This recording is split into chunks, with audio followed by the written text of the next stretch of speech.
সরকার রাজস্ব তো হঠাৎ করে রাতারাতি বেড়ে যাবে না, তাহলে আমরা কিভাবে এইসব দাবি মেটাবো? টাকা ছাপতে পারি, টাকা ছাপলে কি হবে? মূল্যস্ফীতি হবে, মূল্যস্ফীতি হলে কি হবে? আপামর জনসাধারণের সাফার করবে।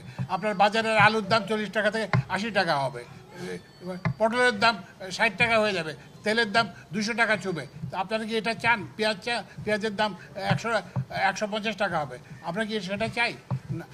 ওই জন্যই আমাদের উপদেষ্টা আসিফ নজরুল সাহেব যেটা বলেছেন যে নিয়মতান্ত্রিক পন্থায় আসুন।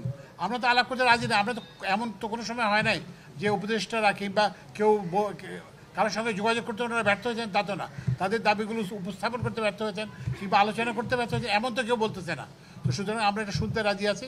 কিন্তু ওই যেটা বললাম যে এখানে আপনাদের এই সরকারের ম্যান্ডেট কিন্তু ভেরি স্ট্রং। ছাত্র জনতা রাজপথে রক্ত দিয়ে এই সরকারকে আনছে।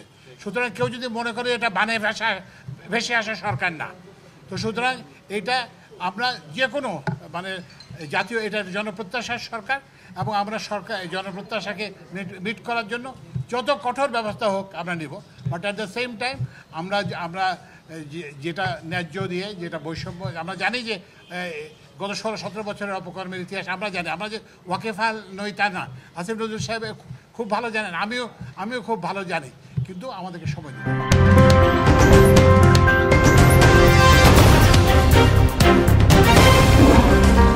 Voice of Tiger.